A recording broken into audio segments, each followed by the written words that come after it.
Hello and welcome. आज की video में एक बहुत ही छोटा लेकिन इंटरेस्टिंग केस के विषय में बात करेंगे। एक छोटा सा 5 माह का बच्चा था, उसको डायरिया की शिकायत थी। लगभग 15 दिन से उसको डायरिया हो रहा था और एलोपैथिक मेडिसिन कोई हेल्प नहीं कर रहा था और बहुत ज़्यादा वीक हो गया था।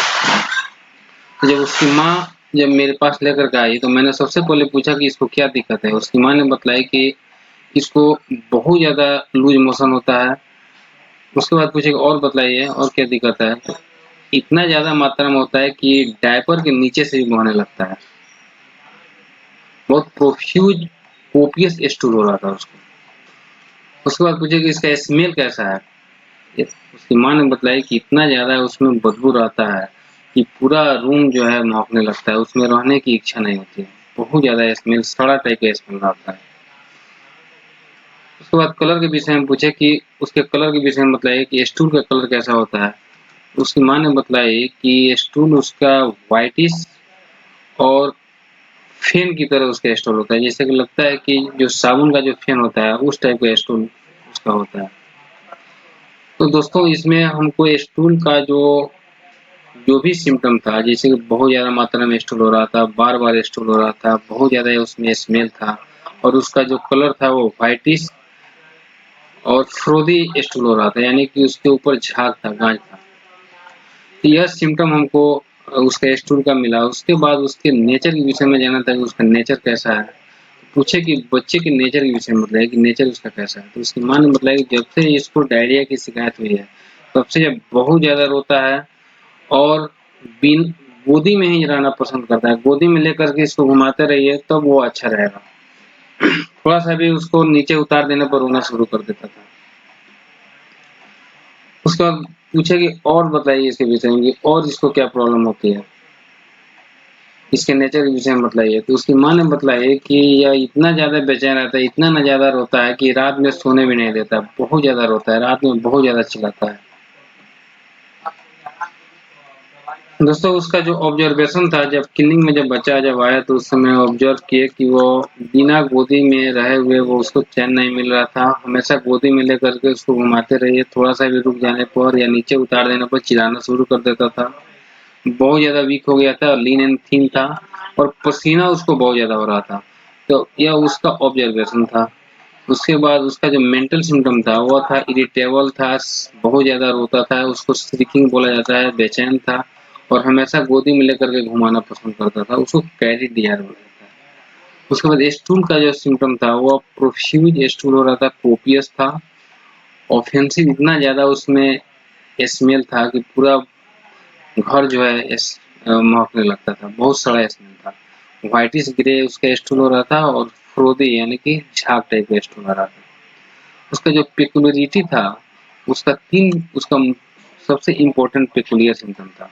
वो था आपको कोपियस स्टूल और इतना ज़्यादा था कि उसके डायपर से नीचे जो है बहने लगता था।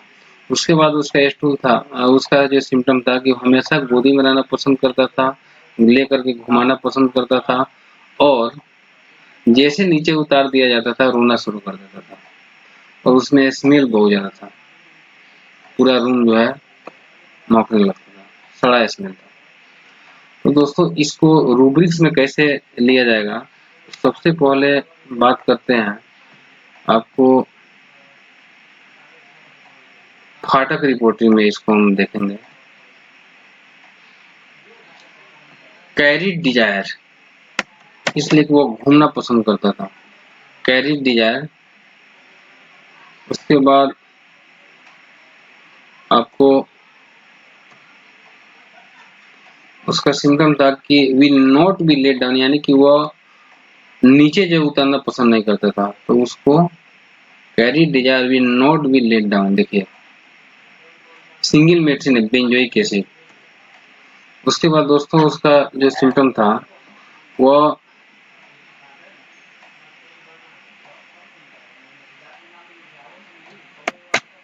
चाइल्ड या चिल्ड्रेन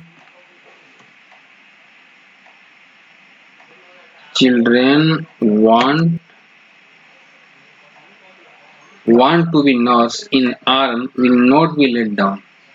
यानी कि वो हमेशा माँ के गोदी में ही रहना पसंद करता था। जैसे उसको उतार दिया जाता था रोना शुरू कर देता था, यानी कि वो उतारना पसंद नहीं करता था। तो उसका जो सिम्टम है, want to be nurse in arm will not be let down.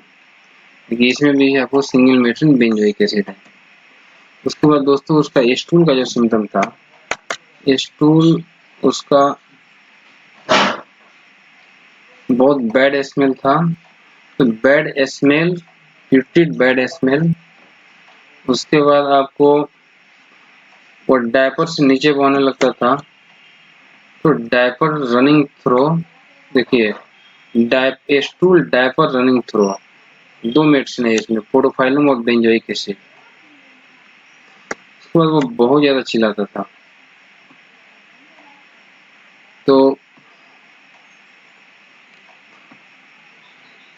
बहुत ज्यादा गुस्सैला था, चिल्लाता था, इरिटेबल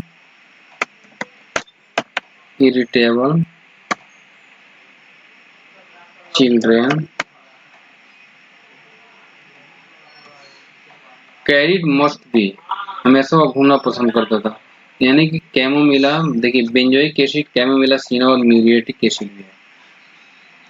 उसके बाद दोस्तों वो चिल्लाना बहुत ज्यादा चिल्लाता था वो, श्रीकिंग चिल्ड्रेन, चिल्लाने का जो सिम्टम उस श्रीकिंग उसका रूब्रिक्स दिया जाता है।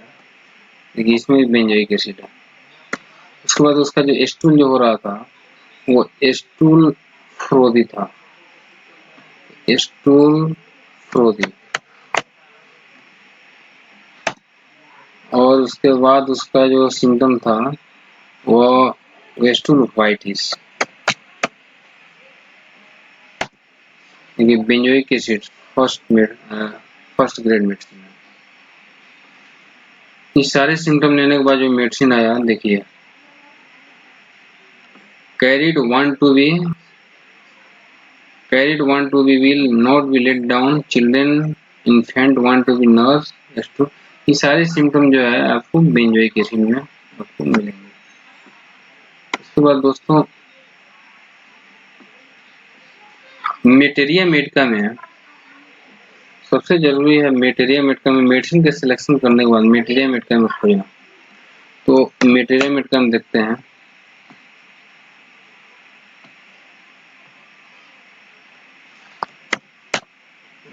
बेंजोइक एसिड, बेंजोइक एसिड में देखिए आपको, देखिए यहाँ पे लिखा हुआ है कि child cross want to be nursed in arm will not be let down।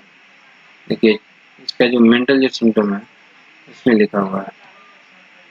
उसके बाद उसका एक और सिम्टम बहुत ही इम्पोर्टेंट सिम्टम था दोस्तों, कि उसके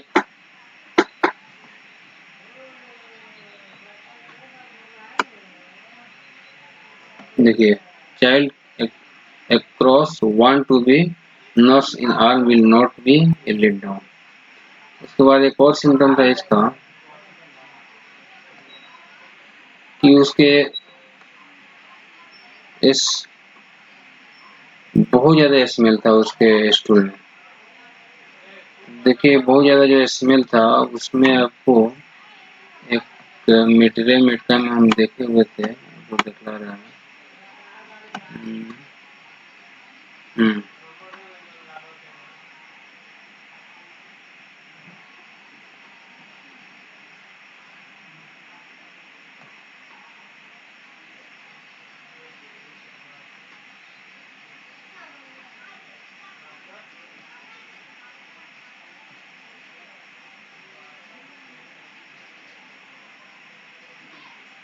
यहाँ पे आपको हम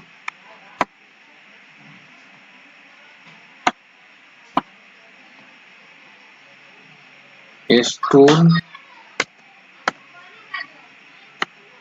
ऑफेंसिव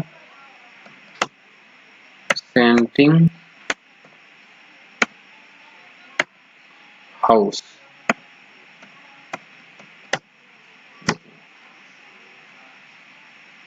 देखिए यहाँ पे सिंगल मेडिसिन है, यहाँ पे आपको बेंजोइक एसिड।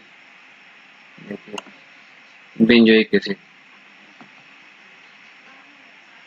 आपको हेयरिंग में लिखा हुआ है, हेयरिंग के जो गाइडिंग सिम्टम है उसमें लिखा हुआ है, stool copious watery grayish white like dirty soup suits excessively offensive scenting whole house of a strong।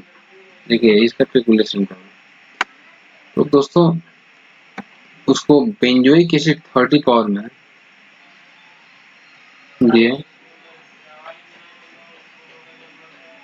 Benzoic acid 30 में दिए और 5 दिन के बाद उसको हम फिर बुलाए। 5 दिन के बाद जब आया बच्चा तो उसका स्टूल जो है नॉर्मल हो गया था, उसके चेहरे पे स्माइल था और मेंटली भी बहुत ज़्यादा वो बेटर फील कर रहा था।